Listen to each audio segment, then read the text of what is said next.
سے متاثر ہونے والا صوبہ ہے. بہت عرصے آپ نے وہاں پہ صحافت کی ہے, آپ نے چیزوں کو بہت قریب سے دیکھا ہے. آج مجھے یہ بتائیے کہ آپ کے پاس اس بات کا جواب ہے کہ یہ جنگ ہماری ہے یا ہماری نہیں ہے؟ جی بالکل, لیکن اس کی جڑیں جاننے کے لیے 1979 میں اور جو 70s کا عشرہ تھا جب بھٹو صاحب کی گورنمنٹ ٹوپل کی گئی اور اس کے بعد جنرل ضیاء الحق برسر اقتدار آئے, تو اس کے بعد جو افغانستان کے اندر, کیونکہ دوسری جانب سے سوویت یونین جو اس وقت سپر پاور تھی, اس کی یہ کوشش تھی کہ وہ افغانستان کے اندر اپنے قدم جمائے, جس کے بعد امریکہ کو اور CIA کو اس بات کی ضرورت محسوس ہوئی کہ پاکستان کو بھی اس حوالے سے انگیج کیا جائے. اور اس وقت کے جو ملٹری جنرل تھے, اس نے جو ایک لحاظ سے کی جنگ تھی یا دو سپر پاورز کی لڑائی تھی, اس میں امریکہ کا ساتھ دینا مناسب سمجھا. اور اس کے بعد افغانستان کے اندر ایک لحاظ سے اسٹریٹجک ڈپتھ جو ان کا خصوصی ایشو ہے, اس حوالے سے انہوں نے سپورٹ کیا امریکن پالیسیز کو. روس کے خاتمے کے بعد بدقسمتی سے امریکہ نے اس جو زخمی تھا یا جو ڈائسیکشن ٹیبل کے اوپر آپریشن ہوا پورے 80s کے عشرے میں, اس کو اس طرح چھوڑ کر امریکہ اپنی طرف چلا گیا اور روس اپنے زخم چاٹنے لگا.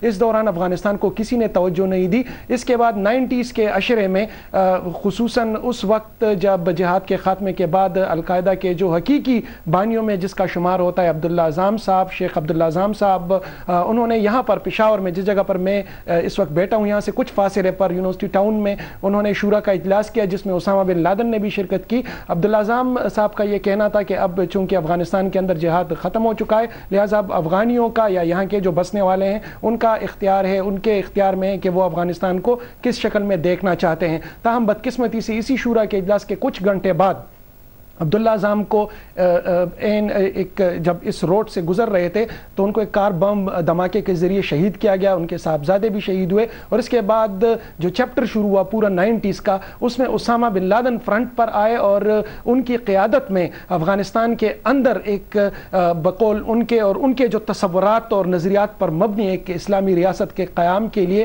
انہوں نے کوششیں شروع کی, جس کا بالآخر خاتمہ اس وقت ہوا جب 9/11 کا واقعہ ہوا. اور اس واقعے کے فوراً بعد نادیہ قندھار کے اندر شورا کا اجلاس طلب کیا گیا. ہمارے جو ذرائع ہیں اور بعد میں جو بات چیت ہماری ان لیڈران سے ہوئی, ان کا یہ کہنا تھا کہ 200 کے قریب علماء نے ملا عمر صاحب کو اس بات پر راضی کرنے کی کوشش کی کہ اسامہ بن لادن سمیت القاعدہ کے جتنے بھی لوگ ہیں ان کو نکل جانے کا مشورہ دیا جائے اور محفوظ راستہ فراہم کیا جائے. اس موقع پر ملا عمر اپنی بات پر ڈٹے رہے. اور اچھا, ایک چیز میں آپ سے کلیئر ضرور کرنا چاہوں گی کہ جو 90s کا تھا, جب آپ نے کہا کہ وہ 80s والا چیپٹر ختم ہوا تھا, 9/11 اس وقت شروع نہیں ہوا تھا, تو وہ 90s کے فیز میں اسامہ بن لادن کو فرنٹ لائن پہ آنے کی ضرورت کیوں پڑی جب وہ 80s والا چیپٹر ختم ہو چکا تھا, جس محاذ کی آپ نے بات کی, جو اب کہا یہی جاتا ہے کہ 80s میں ہم نے افغانستان میں یہ سب کیا, ہم نے طالبان کو تیار کیا؟ جی بالکل, جو تجزیہ نگار ہیں وہ زیادہ تر اس بات پہ متفق ہیں کہ اسامہ بن لادن صاحب, ایمن الزواری, ڈاکٹر ایمن الزواری صاحب اور جتنے عرب کے وہ ڈسیڈنٹ ہیں جن کی وہاں کی اپنی حکومتوں کے ساتھ اختلافات ہیں, ان کا یہ ماننا تھا. اور جو تجزیہ کار ہیں وہ ان کا یہ کہنا ہے کہ یہ لوگ افغانستان کے اندر ایک اس طرح کی ایک اسلامی ریاست قائم کرنے کے بعد جو پوری دنیا میں ان کے بقول ان کے خیال نظریات کے مطابق جو اسلامی خلافت ہے اس کو قائم کیا جائے, اور جس کو ایک لحاظ سے وہابی جو مکتبہ فکر ہے ان کی سپورٹ بھی حاصل تھی, سعودی عرب کی سپورٹ بھی حاصل تھی, اور ہمارے جو علماء کرام ہیں جو اس مکتبہ فکر کے فالوور ہیں ان کی سپورٹ بھی حاصل تھی. لیکن بدقسمتی سے اس کہانی نے ٹوسٹ اس وقت لیا جب جو احمد شاہ مسعود تھے پنشیر ویلی کے اندر, ان کو مارا گیا, اور اس کے بعد اور جس کی پہچان بھی کی گئی کہ ان کو عرب مجاہدین نے مارا. اور پھر اس کے بعد جب 9/11 کا واقعہ ہوا اور اسامہ بن لادن نے ایک لحاظ سے ذمہ داری قبول کی, لیکن خطرناک بات نادیہ اس وقت یہ سامنے آئی کہ جب اسامہ بن لادن نے انٹرویو دیا تو یہاں کے ایک لیڈنگ انگلش نیوز پیپر کے اندر اسامہ بن لادن کو ایٹریبیوٹ کرتے ہوئے کہا گیا کہ ہمارے پاس نیوکلیئر ویپن ہے. میرے خیال میں یہ وہ ڈیسیسیو پوائنٹ تھا کہ امریکہ نے افغانستان کے اوپر بمبارڈمنٹ کی, اور اس وقت بھی بدقسمتی سے جس طرح 70s کے عشرے میں ایک جنرل صاحب موجود تھے, اسی طرح یہاں پر 9/11 کے فوراً بعد. جی, امریکہ کی بمبارڈمنٹ غلط دیکھتے ہیں افغانستان کے اوپر, یا پاکستان کا اس جنگ میں اتحادی بننا غلط دیکھتے ہیں؟ उसने ऑन किया। इसके बाद एक वीडियो, हालांकि उस वक्त ये रिपोर्ट हुआ था कि मुल्ला उमर साहब ने अब्दुलसलाम ज़ईफ साहब के ज़रिए शेख उसामा से ये पूछा कि क्या उन्होंने 9/11 का वाक़या किया है, तो उनका ये जो उस वक्त के लोग हैं वो हमें ये कहते हैं कि उस वक्त शेख उसामा ने कहा कि ना तो अफगानिस्तान की ज़मीन इस्तेमाल हुई, ना ही उनके लोग इसमें इन्वॉल्व है, और उन्होंने उस वक्त 9/11 के फ़ौरन 2-3 दिन बाद इस बात का किया कि ये सरासर जो यहूदी और अमरीकी साजिश है। ताहम 1 साल बाद एक वीडियो जारी हुई जिसमें शेख उसामा साहब ने, उनके साथियों ने उस एक्शन को सपोर्ट किया 9/11 के, और जिसके बाद जाहिर बात है अमेरिका एक सुपर पावर है, उनके पास एक जवाब आया कि वो हमारे खित्ते में आ जाए। ठीक है फखर, ये तो कहानी हो गई अमेरिका की कि अमेरिका ने इस जंग का आगाज किस तरह से किया, और ये कहानी वो भी हो गई कि उसामा बिन लादेन ने किस तरह से अमेरिका के खिलाफ जहाद का ऐलान किया और किस तरह से उसने जिम्मेदारी भी कबूल की। अब मैं पाकिस्तान पे आऊंगी कि पाकिस्तान का उसका रोल क्या था, और पाकिस्तान के पास उस रोल को अपनाने के या उस रोल को निभाने के ऑप्शंस क्या मौजूद थे। जी बिल्कुल, उनके पास अगर देखा जाए तो जिस तरह जनरल ज़िया के दौर में ये कहा गया कि हमारे पास और कोई ऑप्शन नहीं है, या तो आप हमारे साथ हैं या फिर हमारे मुखालिफ हैं, इसी तरह ये बिल्कुल इसी तरह ही हुआ था। हालांकि उस वक्त रीजन में और भी पार्स मौजूद थी, लेकिन हमने अमेरिका का साथ देना मुनासिब समझा, और जिसके फिर नताइज भी हमें भुगतने पड़े, हमारी सियासी जमातों को भी, हमारी मिलिट्री को भी, हमारे अवाम को भी। और उसके बाद जब जनरल परवेज मुशर्रफ की बारी आई तो उस वक्त भी एक 1 लाइन डिसीजन लिया गया अमेरिका को देखते हुए। दरअसल कंफ्यूजन यह है कि पहले किसने एक्शन का आगाज किया, फिर रिएक्शन आया, फिर एक्शन हुआ। अब जो कुछ हम सामने देख रहे हैं और जो भुगत रहे हैं वो इसी एक्शन एंड रिएक्शन का एक शाखसाना है। हाँ, सवाल यह है कि हमारा रिएक्शन क्या होना चाहिए था। उसके ऊपर बदकिस्मती से जो हमारी सियासी कुव्वतें थी, या जो हमारी प्रोग्रेसिव कुव्वतें थी, या फिर हमारे जो दीनी उलमाए कराम हैं, या जो हमारी दीनी जुमातें हैं, वो एक जो सियासी अमल होता है, अगर मैं ये समझता हूं कि हमारी सियासी कायदीन में इतनी बसारत थी उस वक्त भी, अगर अमाम इक्तदार उनके हाथ में होती, तो जाहिर बात है कि इस जंग का नतीजा इस तरह रातों रात ये डिसीजन ना लिया जाता और शायद हालात इस तरह ना होते। जैसा कि इसका मतलब ये है कि अगर हम एक हद तक, क्योंकि वो एक मिलिट्री डिसीजन उन्होंने लिया था। अच्छा, अगर हम एक हद तक परवेज मुशर्रफ को उसका जिम्मेदार ठहराते हैं, तो आप का मौक़िफ़ इस बात पे ये है कि अगर ये सियासी हुकूमतें होती तो शायद हमारा डिसीजन कुछ मुख्तलिफ होता, या हमारे पास मजीद कुछ ऑप्शंस होते। और ये अमेरिका की खुशकिस्मती थी कि जब उसको 70s में ज़रूरत पड़ी तब भी एक डिक्टेटर था, जब उसको इससे 2000 में ज़रूरत पड़ी, 2001 में ज़रूरत पड़ी 9/11 के बाद, तब भी उसका सामना एक डिक्टेटर से था। जी बिल्कुल, और देखें मिलिट्री का जो अपना मोडस ऑपरेंडी होता है, जाहिर बात है उनके अगर आप टर्मिनोलॉजीज देखें, action, reaction, combat, attack, counter attack, जो नेगोशिएशन, सियासी नज़रियात, सियासी बातचीत, उसूल, तारीख, तहजीब, कल्चर, इसके रिपरकशंस क्या निकलेंगे, जो सियासी बसीरत हमें चाहिए होती है। जाहिर बात है मिलिट्री का काम है लड़ना, फ्रंट पे जाना, वतन की सरहदों की हिफाजत करना, और जो जोग्राफियाई असास है उसके अंदर रहते हुए अपने वतन की दिफा करना। लेकिन बदकिस्मती से जब वो सियासी फैसला, उस वक्त भी उन्होंने एक लिहाज से मिलिट्री ने सियासी फैसला किया, और जनरल परवेज मुशर्रफ के दौर में भी मिलिट्री ने सियासी फैसला किया, हमारी इसी के नतीजे हमारी तो बदकिस्मती हो सकती है, लेकिन अमेरिका की तो डेफिनेटली खुशकिस्मती ही रही कि उनको डिक्टेटर मैसर आई, उनको मिलिट्री हुकूमतें मैसर आई। लेकिन आप जो सियासत अभी मुल्क की चल रही है उस पर भी आपकी गहरी नज़र है, और जो सियासी कायदीन है, जो इस वक्त के सियासी कायदीन है, जिस तरह से वो मुल्क को लेके चल रहे हैं, जिस तरह से उनकी गवर्नेंस है, वो भी हमारे सामने है। आज उनका रोल अमेरिका के साथ क्या है वो भी हमारे सामने। क्या आपको लगता है कि आज के जो कायदीन हैं, अगर ये हमारे सियासी हुक्मरान उस वक्त होते तो नतीजा कुछ मुख्तलिफ होता, हमारा डिसीजन कुछ मुख्तलिफ होता? बिल्कुल, लेकिन देखें नादिया, इसमें बदकिस्मती अमेरिका की भी है, पेंटागन की, सेंटकॉम की। अब तो सारी 10 सालों के दौरान सब कुछ सामने आ चुका है कि किस तरीके से पेंटागन ने जो बुश गवर्नमेंट के जो इलेक्शंस थे इस दौरान, वो भी अभी तक शेबी हैं। इसके बाद प्रेसिडेंट बुश की जो पॉलिसीज थी और उनकी जो मिलिट्री टीम थी, और इवन ये कि जर्नलिज्म से लेकर सियासत तक और सियासत से लेकर शोबिस तक हर जगह वहां पर भी, अमेरिका में भी मिलिट्री और स्ट्रेटेजिक जो इंपॉर्टेंस थी वो वहां के मिलिट्री हुक्मरानों ने, जर्नल्स ने, जो डिफेंस के मुआहिदों से, कॉन्ट्रैक्ट से वाबस्ता लोग हैं। और अभी जो आप प्रेसिडेंट ओबामा की मुश्किलात को देख रही हैं, उसकी भी बुनियादी वजह उसी जो मिलिट्री सोच और सेंटकॉम। अच्छा ठीक है फखर, तो फिर अब फैसला ये करना होगा कि अगर हमारी भी ये बदकिस्मती थी और अमेरिका की भी बदकिस्मती थी, तो इसमें किसको क्या मिला? अगर हमने खोया ही खोया तो अमेरिका ने क्या पाया? मैं मुख्तसर से यहाँ पे ब्रेक लूंगी। ब्रेक के बाद जब मैं वापस आऊंगी, सियासी रहनुमा जिनका मैंने जिक्र किया था, जाहिद खान साहब, वो भी हमें ज्वाइन करेंगे। Stay with us.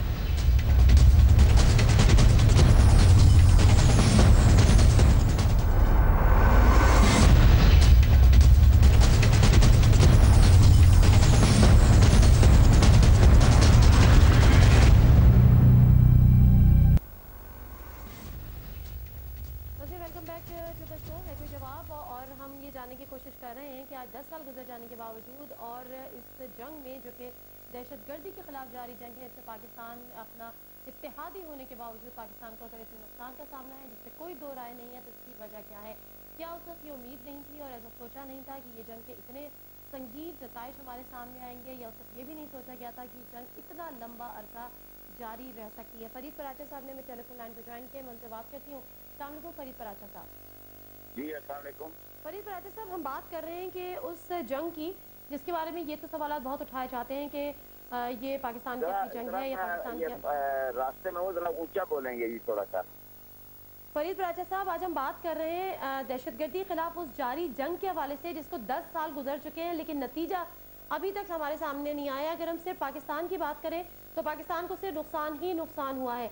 आप ये बताइएगा कि ये फैसला आज 10 साल बाद कहाँ खड़ा है, कितना सूदमंद साबित हुआ है पाकिस्तान के लिए? देखिए, ये जो वाकया हुआ ना जी 9/11 का, अब तो ये बिल्कुल वाज़ेह हो गई कि ये एक अमरीकी और सहयूनी ड्रामा था। इस पे खुद अमेरिका के अंदर बड़ी किताबें लिखी गई हैं, डॉक्यूमेंट्री बनी है, शवाहिद और सबूत और शवाहिद दिए गए हैं। मैं तो इस तफसील में नहीं जा रहा, लेकिन हमारे फौजी आमर ने बिला सोचे समझे जो इस जंग के अंदर फ्रंट लाइन इत्तेहादी बनने का फैसला किया, उसके नतीजे के अंदर हमने सिवाय लाशें उठाने के और सिवाय जो है वो आपको अपने मुल्क को एक बहुत बड़ी दलदल के अंदर फंसाने के और कुछ हासिल नहीं किया। इस अरसे के अंदर दहशतगर्दी बढ़ी है, इस अरसे के अंदर हमारी सड़कें, शाहराहें, मस्जिदें, इमाम बारगाहें, मार्केटें, हर चीज गैर महफूज हुई है। और फिर ड्रोन हमले हुए हैं, बेगुनाह लोग उसमें मारे गए हैं। फिर हमारे मुल्क के ऊपर मुसलसल हमला आवर हो रहे हैं, यानी हैदराबाद में भी। फरीद पराचा साहब, ये जो नुकसानात हैं ये तो हम लोग के सबके सामने है और इसमें कोई दो राय नहीं कि पाकिस्तान को शदीद नुकसान हुआ है, पाकिस्तान की सलामती को भी खदशा, पाकिस्तान को माशी तौर पर भी शदीद नुकसान का सामना करना पड़ा। पाकिस्तान ने हर तरह से कुर्बानियाँ दी हैं, जानी और माली दोनों। लेकिन एक थ्योरी ये भी तो है और ये बात भी अपनी काफ़ी हद तक भी है कि उस वक्त पाकिस्तान के पास या पाकिस्तान के हुक्मरानों के पास कोई ऑप्शन नहीं था। अगर ऑप्शन था तो सिर्फ ये था कि सिर्फ एक फ़ोन पे हाँ नहीं की जा सकती थी, कुछ नेगोशिएट किया जा सकता था, कुछ अपनी बातें मनवाई जा सकती थी। अदरवाइज आपके पास जब ये कह दिया गया कि जी आपको पत्थर के दौर में वापस ले जाया जाएगा, फिर क्या ऑप्शन था पाकिस्तान के हुक्मरानों के पास? और क्या ऑप्शन था उस वक्त? हम 70s की अगर बात करें जनरल जिया की, उनके पास उस वक्त क्या ऑप्शन था? उन्होंने भी उन्हीं की लाइन को फॉलो किया था। एक बात तो ये है कि ये अब बहुत बाद अज वक्त है कि ऑप्शन नहीं था। ऑप्शन तो हमारे पास बेशुमार मौजूद थे, कोई ऑप्शन इस्तेमाल नहीं किया गया। तुर्की ने ऑप्शन इस्तेमाल किए हैं। हमारे पास क्या ऑप्शन थे? हमारे साथ क्या एकेडमी कुव्वत थे, हमारे पास ऑप्शन मौजूद थे।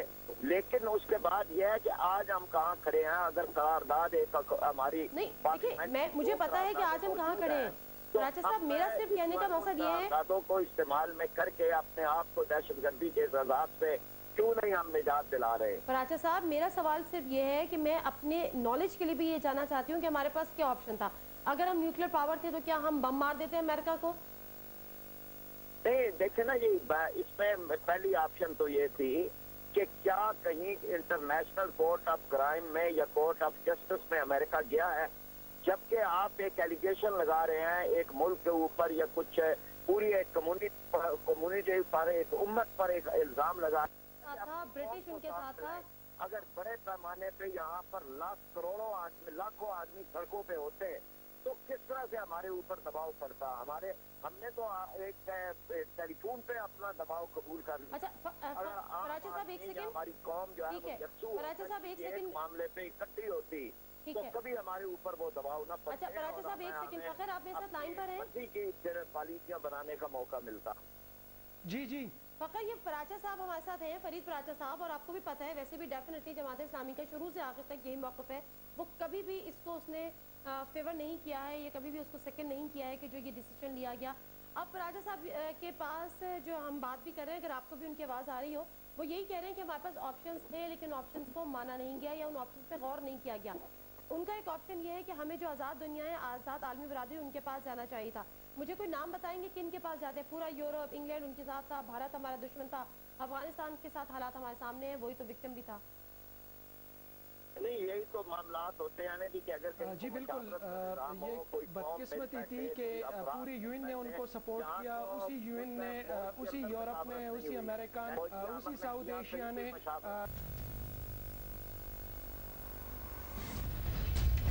नज़ीर, welcome back to the show है कोई जवाब, और हम ये जानने की कोशिश कर रहे हैं कि आज 10 साल गुजर जाने के बावजूद और इस जंग में जो कि दहशतगर्दी के खिलाफ जारी जंग है, इसमें पाकिस्तान अपना इत्तेहादी होने के बावजूद पाकिस्तान को अगर इतने नुकसान का सामना है जिस पे कोई दो राय नहीं है, तो इसकी वजह क्या है? जो पराचा साहब फ़खर के इतने दलाइल हमारे सामने आ गए हैं, जो इंतहाई वैलिड, हमने उसामा बिन लादेन को एबटाबाद में उठा के रखा हुआ था, पता था या नहीं पता था वो एक अलग, बहरहाल एबटाबाद से मिला है, कैसे आया, किस तरह से वहाँ पर पहुँचा, किसने उसको सपोर्ट किया, किसने उसके साथ कौन मिला हुआ था, ये सब एक अलग कहानी है। लेकिन अब मुझे बताएं कि इसके बावजूद हम इससे अब कैसे इनकार कर सकते हैं कि दहशतगर्द हमारे अंदर मौजूद है, दहशतगर्द कराची को डिस्टेबलाइज कर रहे हैं। दहशतगर्द तो ये बिल्कुल वादे है ना कि ये जंग ना उस वक्त हमारी थी ना आज हमारी। अगर हमारी ये जंग आ जाए तो अमेरिका से हिदायत क्यों आ रही हैं, ड्रोन हमले क्यों हो रहे हैं, पॉलिसियां वो नहीं? देखिए अब है अमेरिका की जंग, अमेरिका की शुरू की भी जंग है पराचा साहब, अमेरिका की शुरू की भी जंग है, लेकिन अब तो हमें लड़ना है ना जब हमारे अंदर इतने दहशतगर्द आ गए। एक मुसल्लत हुई है, दहशतगर्दी मौजूद है,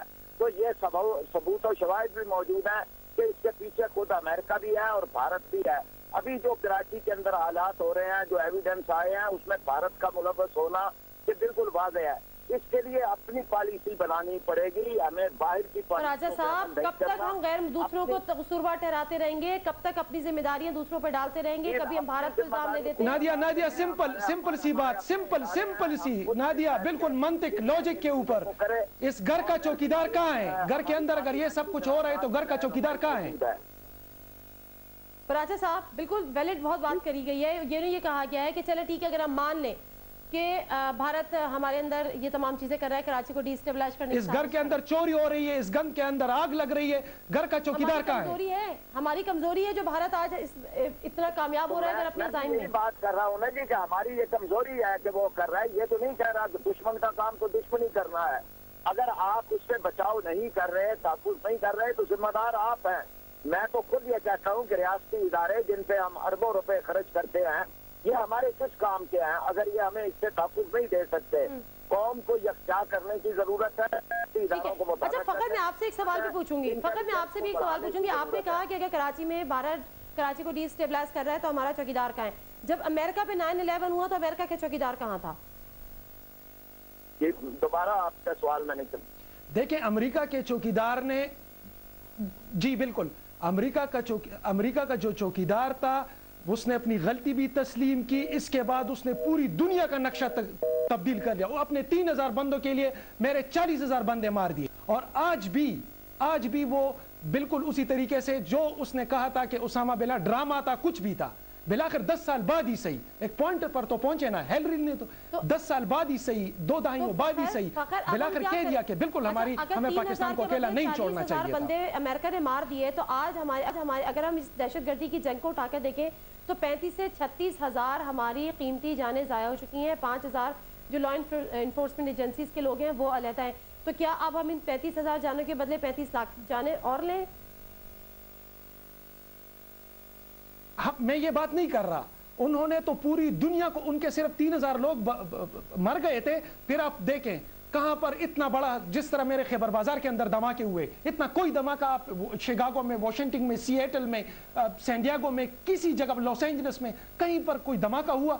हाँ, छोटे मोटे ये धमाके होते, लेकिन इतना बड़ा जो नुकसान जो रोजाना यहाँ पर मेरे पेशावर के अंदर, तो एक वक्त ऐसा था कि रोजाना 8 बजे से लेकर रात 8 बजे तक कोई ना कोई 9/11 हुआ होता था। روزانہ ہماری مارکیٹیں اڑائی گئی, ہمارے مدارس, ہمارے جرگے, ہمارے مشران, ٹارگٹ کلنگ, ساری چیزیں ہو رہی ہے. لیکن اس کے باوجود میں وہی کہہ رہا ہوں کہ میرا چوکیدار جو میرا چوکیدار ہے ہونا یہ چاہیے تھا کہ اس کو میں 20 روپے دوں, 80 روپے اس پہ لگ رہے ہیں, 20 روپے میرے اپنے بچوں کے لیے, اور اس کے باوجود چوکیدار سو رہا ہے. صاحب اب مجھے یہ بتائے گا کہ میں ایک تو تھوڑا تجزیہ بھی لینا چاہ رہی ہوں کہ پاکستان کو معاشی طور پر کتنے بڑے نقصان کا سامنا ہے. ہم کوشش کر رہے ہیں کہ کسی معاشی تجزیہ کار سے بھی ہم رابطہ کریں, لیکن پراچا صاحب اب ہم تھوڑا سا کر حل کی جانب بڑھیں. اب آپ سیاست سے بالا تر ہو کر چھوڑ دیجئے گا کہ آپ کا تعلق جماعت اسلامی سے, چھوڑ دیجئے گا کہ جو برسر اقتدار ہے وہ پیپلز پارٹی ہے, چھوڑ دیجئے گا کہ یہ فیصلہ پرویز مشرف نے کیا تھا. صرف ایک پاکستانی ہونے کی حیثیت سے مجھے اس کا حل بتائیں کہ اب ہمیں کیا کرنا پڑے گا. لیکن جی حل میں اہم ترین بات یہ ہے کہ ہم ان پالیسیوں سے نکلیں جن کی وجہ سے ہم اس دلدل میں پھنسے ہوئے ہیں. اور آج 10-11 سال ہو گئے ہیں. 10-11 سالوں میں ہم نے سوائے دہشت گردی کو بڑھتے ہوئے دیکھا ہے, امن قائم ہوئے تو نہیں دیکھا. تو گویا کہ یہ پالیسیاں ناکام ہو رہی ہیں. 70s کو بھی کاؤنٹ کر لیجئے, کلیشنکوف کلچر جب سے پاکستان میں انٹر ہوا تھا اس کو بھی کاؤنٹ کر لیجئے. یہ تمام ہمیں ڈیلیٹ پہ کے بٹن کو پریس کرنا پڑے گا. اور افغانستان کے اندر جو مسلمان مرے تھے, افغانستان کے اندر 30 لاکھ کے قریب اس خیبر پختونخوا میں لوگ بے سر و پا حالت میں, انتہائی کسی کے ہاتھ میں کچھ نہیں تھا, وہ یہاں پر آئے تھے. اس گھر میں, اس پڑوس میں اگر یہ لوگ اس وقت کسی اور کی جنگ, ہم اس وقت بھی کہہ رہے تھے یہ 2 سپر پاور کی لڑائی ہے, آج بھی ہم یہ کہہ رہے ہیں کہ 2 سپر پاور کی لڑائی ہے, میری زمین تختہ مشق بنی ہوئی ہے. لیکن اب آپ پھر اسی بحث میں چلے گئے. ہم آگے چلتے ہیں. یار یہ ان کی لڑائی تھی, وہ جانے, وہ ایک قوم تھی, ان کا ہیڈ ایک تھا. ہم یہاں سے کیوں لشکر لے کر جا رہے تھے؟ کیا اپنے افغان بھائیوں کا ساتھ دیں؟ تو پوری دنیا کی لڑائی کا ٹیکہ میں نے لے رکھا ہے, پوری دنیا کی ٹیکہ میں نے لے رکھا ہے. اس طرح تو عراق کے اندر کردوں کے اوپر, ٹرکی کے اندر کردوں کے اوپر ظلم ہو رہے ہیں. جائے نا معصوم کردوں کا, مسلمانوں کا, ان کو سپورٹ کریں نا. ویسے بھی مسلمان ہونے کی حیثیت سے ہماری ذمہ داری ہے, اور ہم اپنے بچاؤ کے لیے کر رہے تھے کہ ہماری طرف وہ آ رہے تھے. لیکن ہم نے اس کے بعد جو ہے وہ ہمارا ایک وہ ہوا ہے. اب یہ کہ اس بحث کے بجائے سوال اب یہ تھا کہ جی ہم نے آئندہ کیا کرنا ہے, اس سے کیسے بچ سکتے ہیں. اس میں ایک بات تو وہی ضروری ہے کہ جو ہماری پارلیمنٹ نے قراردادیں پاس کی ہیں ان قراردادوں پہ عمل کرے. تمام جماعتیں اس میں شامل ہیں, اس میں پارٹی بھی ہے, اس میں مسلم لیگ نون ہے, ANP ہے, جماعت اسلامی ہے, JUI ہے, سب شامل ہیں. تو ایک ہمارے پاس دستاویز موجود ہے, ہم اس کے اوپر عمل درآمد کریں. ایک تو یہ ہے. تیسری بات یہ ہے کہ جی ہم اپنی انٹیلیجنس کو بڑھائیں, اور جہاں جہاں یہ نیٹ ورک پھیلے ہوئے ہیں ان نیٹ ورک کو بے نقاب نہیں. مگر یہ جو جنگ کے اتحادی ہیں کیا ان کو گڈ بائی کہہ دیں؟ پراچا صاحب جو آج ہم اتحادی ہیں اس جنگ میں, کیا ان کو گڈ بائی کہہ دیں؟ جی ہم آج جس جنگ کے اتحادی ہیں, وار اگینسٹ ٹیررزم, جو آپ یہ کہتے ہیں کہ امریکہ کی جنگ ہے, کچھ لوگ کہتے ہیں اب ہماری جنگ ہو چکی ہے, تو اب مجھے بتائیے گا کہ اب ان کو اس کا کیا کریں, وہاں پہ گڈ بائی کہیں؟ دیکھیں نا جی, ہماری جب نہیں ہے جنگ, ہمارے اوپر تو مسلط کی گئی ہے, ہم اپنی پالیسی تو بنائیں نا جی. ہمارے پاس تو بنی بنائی پالیسیاں آ رہی ہیں. راجہ صاحب مجھے صرف ایک جواب دیجئے, ان کو کیا بائے بائے کر دیں یا نہیں کریں؟ تو ہم نے الگ کر کے رکھ دی ہیں. جو قراردادیں پارلیمنٹ نے پاس کی تھی وہ تو ہم نے ایک طرف رکھی ہوئی ہیں. تو ہماری کون سی پالیسی ہے جس کے ذریعے سے ہم اس کو کنٹرول کر لیں؟ اچھا, میں اکانومسٹ میں ڈاکٹر شاہد حسن صدیقی نے جوائن کیا ہے, میں ذرا ان سے بھی ان کا بھی ایک اوپینین اس یہاں پہ شیئر کر لوں, کیونکہ ہم جانی نقصان کی بھی بات کر رہے ہیں, ہم ساتھ ساتھ مالی نقصان کی بات کر رہے ہیں, اور ہمیں یہ بھی دیکھنا ہے کہ ہمیں معاشی طور پر کتنا نقصان دیا ہے اس اتحادی بننے کے نتیجے میں, جس کو ہم نے شاید اس سے یہ سوچا ہو کہ یہ جنگ کچھ عرصے چلے گی اور اس سے ہمیں امریکن ڈالرز جو مل رہے ہوں گے. کیونکہ ناظرین ایک بات جو پرویز مشرف کے دور کی جو ہمیشہ یہ کہا جاتا ہے کہ جی ہم بہت بہتر حالات میں تھے, ہماری مالی حالات بہت زیادہ بہتر تھے, اکانومی ہماری بڑی اوپر جا رہی تھی, اس کی ایک وجہ یہ بھی تھی کہ ہمارے پاس وہ ڈالرز آ رہے تھے, اور بھر بھر کے وہ ڈالرز آ رہے تھے. اور شاید ہم نے اس سے یہی سوچ لیا کہ جب اتنی تعداد میں ڈالرز آ رہے ہیں تو پاکستان پتہ نہیں کہاں سے کہاں پہنچ جائے گا, اور یہ سب ڈالرز ہمیں پتہ نہیں کہاں سے کہاں راتوں رات ہمیں کیا بنا دیں گے. لیکن ہوا قطعی اس کے الٹ, بجائے اس کے کہ جو ہمیں شدید نقصان ہوا, لیکن اس نقصان کی ڈیٹیلز کیا ہیں میرے پاس کچھ ریسرچ ہے, لیکن بہتر یہ ہوگا کہ ڈاکٹر شاہد حسن صدیقی سے ہم بات کر لیں, وہ ہمیں اپنا بہتر طور پہ تجزیہ دے سکیں گے کہ ہمیں اس سے نقصان کتنا ہو. السلام علیکم ڈاکٹر شاہد حسن صدیقی صاحب. جی وعلیکم السلام. ڈاکٹر شاہد حسن صدیقی صاحب, 9/11 کے طور پہ ہم اپنے یہ خصوصی پروگرام کر رہے ہیں, آپ بینگ اکانومسٹ ہمیں بہتر طور پہ بتا سکتے ہیں کہ ہمیں یہ بتائیے کہ اس 10 سال میں ہم نے معاشی طور پر کتنا نقصان اٹھایا ہے, جانی کی تو ہم سیاسی رہنماؤں سے, صحافیوں, تجزیہ کاروں سے بات کر رہے ہیں. نہیں دیکھیے, بات یہ ہے کہ 9/11 سے اب تک پاکستان کی معیشت کو $70 ارب کا نقصان ہوا ہے. 70. बिलियन डॉलर्स, और अमेरिका ने अब तक हमें जो टोटल रकम दी है वो है 20 बिलियन डॉलर्स। इसका मतलब ये है कि 50 अरब डॉलर का पाकिस्तान की मईशत को नुकसान हुआ। ये उसके अलावा है जो आपने जिक्र किया कि 36,000 आदमी हमारे मारे गए, 3,600 हमारे लोग सिक्योरिटी के एहलकार शहीद हुए, 290 यानी तकरीबन 300 पाकिस्तान पर ड्रोन अटैक्स हुए, और तकरीबन 1 दर्जन मरतबा अमेरिका और नेटो की फौजों ने पाकिस्तान के अंदर घुसकर कार्रवाइयां की। और अब अफगानिस्तान से जो नया खेल शुरू हुआ है कि नेटो की यूनिफॉर्म पहनकर अफगान दहशतगर्द पाकिस्तान की सरहदों के अंदर आके हमले कर रहे हैं। तो पाकिस्तान के लिए बर्बादी का और खसारे का सौदा रहा है। मगर जो मैं अभी सुन रहा था, आप सवाल फरमा रही थी कराचा साहब से, तो मैं आपको ये बिल्कुल वाज़ेह तौर पर बता दूं कि अमेरिका ने जो पाकिस्तान के साथ कमिटमेंट्स किए थे उनमें से एक भी पूरा नहीं किया, और पाकिस्तान ने जो कुछ से उन्होंने जो मुतालबा किया था, मुशर्रफ की हुकूमत और मौजूदा हुकूमत उनसे कई गुना आगे जाके उन्होंने उनकी कंप्लायंस की, क्योंकि दोनों हुकूमतें इक़्तिदार को बरकरार रखने के लिए, उसको तूल देने के लिए अमरीकी आशीर्वाद पर भरोसा करती हैं, और उसके लिए उन्होंने कौमी मफादात, कौमी सलामती और कौमी मईशत का सौदा किया है। अब मैं आपको याद दिलाऊं कि 2006 में तो अमरीकी सदर बुश पाकिस्तान आए थे, और उन्होंने ये कमिटमेंट किया था कि वो पाकिस्तान के साथ इन्वेस्टमेंट यानी सरमायाकारी, तिजारत यानी ट्रेड और एनर्जी के मुआहदे करेंगे। तो 5 साल हो गए, उन्होंने तो कोई मुआहदा नहीं किया। एक और बात हुई थी कि लोगों के दिल और दिमाग जीते जाएंगे ताकि टेरर की वॉर में उनकी सपोर्ट मिले। तो अमेरिका ने पाकिस्तान में टेररिज्म को फरोग दिया। नोम चॉम्स्की जो दुनिया और मजीद जो मनफी जज्बात थे वो बढ़ के हैं अमेरिका के खिलाफ। जी, मजीद मनफी जज्बात ही बढ़ के हैं ना अमेरिका के खिलाफ। बात इसलिए बढ़े हैं कि अमेरिका की स्ट्रेटेजी का हिस्सा है कि पाकिस्तान में अमेरिका के खिलाफ नफरत उभारी जाए और हुक्मरानों को अपनी जेब में डाली जाए, ताकि कौम और हुकूमत, कौम और फौज के दरमियान एक एतमाद का बुहरान हो, और कमजोर हुकूमत जो होती है वो डिक्टेशन। मतलब आप ये कह रहे हैं डॉक्टर साहब कि ये अमेरिका की स्ट्रेटेजी है कि पाकिस्तानी कौम में अमरीकी मनफी जज्बात उभरे? जी, मैं 2005 से ये लिख रहा हूँ और इसके डॉक्यूमेंट्री प्रूफ मौजूद हैं, और मैं अकेला नहीं कह रहा। नोम चॉम्स्की ने जो, मगर हम तो हमेशा ये सुनते आए हैं कि जी हमें अवाम के दिल जीतने हैं। हिलरी क्लिंटन पाकिस्तान आती हैं तो कभी वो किसी मज़ार पे जाती हैं, कभी वो किसी दरगाह पे हाजिरी देती हैं, और हमेशा से यही बात की जाती है। उसके बाद हमने कैरी लूगर बिल जो देखा वो भी इसीलिए देखा कि जी वो सोशल सेक्टर में इन्वेस्टमेंट होगी। फ्लड पे जिस तरह से हमने अमेरिका की मदद देखी तो वो भी इसी वजह से देखी कि अवाम में जो एक मनफी जज्बा है उसको थोड़ा सा ठंडा किया जाए। मैं आपको बिल्कुल वाज़ेह तौर पर बता दूं कि ये खेल हो रहा है पाकिस्तान के साथ। कैरी लूगर बिल जो है वो, उसके साथ एक शर्त लगाई गई थी कि आप जो है जुनूबी वजीरिस्तान में ऑपरेशन करेंगे। आप रिकॉर्ड निकाल के चेक करें, 2 साल में $1.5 अरब सालाना के हिसाब से हमें $3 अरब मिलने चाहिए थे। तो $3 अरब के मुकाबले में अब तक आपको सिर्फ $300 मिलियन मिले हैं। तो वो पैसे कहाँ दे रहे हैं, ये तो हमारी हुकूमत बताना नहीं चाहती, और मीडिया भी इसको प्रोजेक्ट नहीं कर रहा। मैं आपको 2 बातें रिकॉर्ड पर बता दूं। कैरी लूगर बिल हमने जब एक्सेप्ट किया था अमेरिका के दबाव पर, उस वक्त पार्लियामेंट में बहस हो रही थी, और अभी कोई करारदाद पार्लियामेंट में पास नहीं की थी। पाकिस्तान की काबीना ने अमेरिका के दबाव पर कैरी लूगर बिल को कबूल करने का ऐलान कर दिया, और उसके बाद से 2 साल में अमेरिका ने अब तक हमें $300 मिलियन दिए हैं, हालांकि $3 अरब मिलने चाहिए थे। इसकी पार्लियामेंट को अप्रूवल नहीं है। और एक और मैं आपको रिकॉर्ड पर बता दूं कि जिस वक्त पाकिस्तान में कैरी लूगर बिल पर दस्तखत हो गए, उससे 24 घंटे के अंदर पाकिस्तान की फौज ने जुनूबी वजीरिस्तान में ऑपरेशन किया, जो पाकिस्तान के लिए तबाही का सौदा रहा। हालांकि इस ऑपरेशन से पहले पाकिस्तान की अफवाज ने भी कहा था कि हम जो है अभी ये ऑपरेशन नहीं करेंगे और हम जीतने के करीब आ रहे हैं जंग, लेकिन ये सारा खेल जो है ये अमेरिकी जंग का। अच्छा डॉक्टर शाहिद साहब, आपने जिस तरह से बताया कि जो हमें नुकसान हुआ है वो $70 अरब का हुआ है, जो अमेरिका ने हमें इमदाद दी है वो $20 अरब की दी है, तो क्या हमारे हुक्मरानों ने कभी ये जिसारत की है सर उठाने की और पूछने की अमेरिका से कि जी हमारा तो नुकसान ज्यादा हो रहा है, आपकी जंग थी जो हम लड़ रहे हैं और आज तक लड़ रहे हैं और आपने चूंकि मुसल्लत की थी, क्योंकि अब ये हमारी जंग भी बनती जा रही है, तो कम से कम जो हमारा नुकसान है उसको ही कंपनसेट करेंगे, जिसारत की गई है?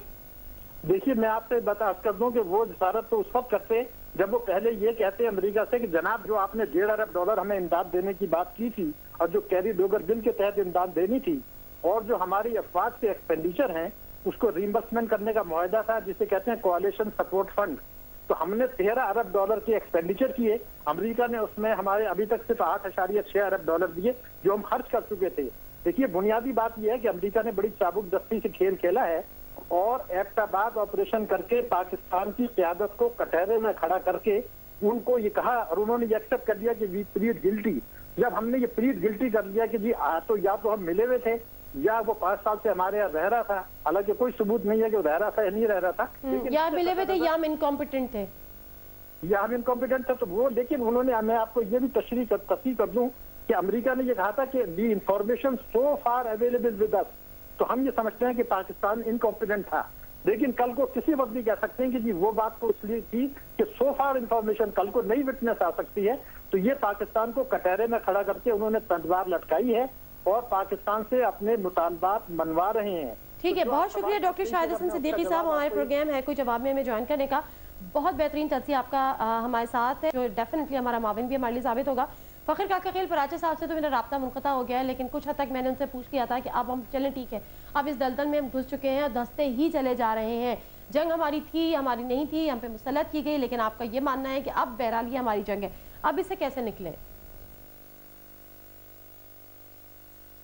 جی پہلے تو پراچا صاحب نے جو واضح بات کی کہ پارلیمنٹ کی قراردادوں کے مطابق جو پارلیمنٹ نے فیصلے کیے ہیں، اب وہ ایک لمبی تفصیل ہے جس میں جو کچھ ہے، لیکن میرا یہ ماننا ہے کہ بالکل پارلیمنٹ کو سپریم ہونا چاہیے. پارلیمنٹ نے جو ڈیسیجن لیے ہیں ان کو وہ اسے کرنے چاہیے. لیکن ظاہری بات ہے اب پارلیمنٹ یہ جو ہمارے میں ہیں وہ جا کے ٹینکوں کے اوپر تو نہیں بیٹھ سکتے، وہ جا کے جو مسائل ہماری ٹیکنالوجی ہے وہاں پر تو جا کے نہیں بیٹھ سکتے. یہ کام تو پھر ڈیفنس کا ہے یا ہماری جو انٹیلیجنس ادارے ہیں ان کا ہے. لہٰذا لیکن پارلیمنٹ کے جتنے بھی ڈیسیجن ہیں ان کو ان کی امپلیمنٹیشن، ہماری bureaucracy, civil and military bureaucracy سب کا کام ہے، یہ میں مانتا ہوں. اب سے تھوڑی دیر قبل جو انہوں نے تجزیہ کیا اکانومی کا، یہ تو ایک بات وہ ہوئی جو امریکہ نے ہمارے ساتھ وعدے کیے، لیکن پشاور جتنا تباہ ہوا اس کا ازالہ کون کرے گا؟ یہ تو وہ پیسے نہیں، یہ تو وہ پیسے ہیں کہ آپ یہ کریں تو ہم آپ کو دیں گے. لیکن جو ہمارا ایگزسٹنگ سٹرکچر تھا کراچی کے اندر، ہماری جو ساؤتھ پنجاب اور پنجاب کے اندر جو ہماری انڈسٹریز تھی وہ جس طریقے سے تباہ ہوئی، ہماری جو ایکسپورٹ تھی وہ کس طریقے سے اس وار آن ٹیرر میں لا اینڈ آرڈر سچویشن کی وجہ سے، وہ ایک علیحدہ نقصان ہے جس کا ابھی تک شاید ہم ابھی اس ایک ڈیکیڈ کے شوق سے ہم ابھی تک نہیں نکلے. جہاں تک امریکہ کے ساتھ ہماری جو ان کے ساتھ ہماری کوآپریشن ہے یا ان کے ساتھ ہمارا لائنیج ہیں، تو اس حوالے سے اسی عوامی نیشنل پارٹی کے جو رہبر تحریک تھے خان عبدالولی خان، وہ یہاں پر ہمیں بتایا کرتے تھے کہ امریکہ ایک بغیرت دوست ہے اور ایک بغیرت دشمن ہے. تو اگر 80s میں دینی جماعتوں نے امریکہ کا ساتھ دیا، انہوں نے غلطی کی. اگر اس وقت جو موجودہ حکمران جماعت ہے یا کم پرست جماعتیں اگر امریکہ کا ساتھ دے رہے جو ہمیں نظر آ رہا ہے، تو فی الوقت یہی ہے کہ جو امریکہ کی پالیسیز امریکہ کے ساتھ یا جو بیرونی ایجنڈے پر چل رہا تھا ریجن میں یا ریجن سے باہر، ان کو آج بیٹھے ہوئے ہیں. تو یہ تلخ گونٹ تو کسی نہ کسی کو لینا ہوگا، اور اس کے لیے ظاہری بات ہے کہ صرف جو ہمارے پولیٹیشین ہیں وہ نہیں ہیں، ہمارے عوام خود، ہمارے عوام میں یہ شعور ہونا چاہیے. اب پھر الیکشن قریب ہے، دیکھنا یہ ہے کہ وہ کس طریقے سے ووٹ استعمال کرتے ہیں، کیونکہ ہم نے اس ملک میں دیکھا ہے کہ اس ایک دن کے خوف سے، اور زیادہ تر ہمارے جیسے جو طبقہ ہوتا ہے یا جو خود کو پڑھا لکھا سمجھتا ہے، میڈیا میں ہوتا ہے یا جو سوشل سیکٹرز میں بڑی بڑی لیکچرز دیتے ہیں، وہ ووٹ ڈالنے نہیں جاتے. یہ وہ بنیادی نقطہ ہے. ہمیں میڈیا کو چاہیے کہ ابھی سے یہ ڈالیں کہ ووٹ کی اہمیت. سارے آزمائے ہوئے مورے ہیں. اگر اگلے الیکشن ہو جاتے ہیں، کون سی ہمارے سامنے کوئی لیڈرشپ ہے جس کی طرف ہم آنکھیں اٹھا کے دیکھیں، جس کی ہمیں امید ہو کہ وہ امریکہ کی آنکھوں میں آنکھیں ڈال کے کھڑے ہو جائے گا؟ اگر تھوڑی بہت لوگ عمران خان کی بات کرتے ہیں تو عمران خان کے پاس 7 لوگ کتنے کیا پاسبل ہے کہ وہ کلین سویپ کر جائیں؟ ان کے پاس تو اتنے شاید کارکن بھی نہیں ہیں.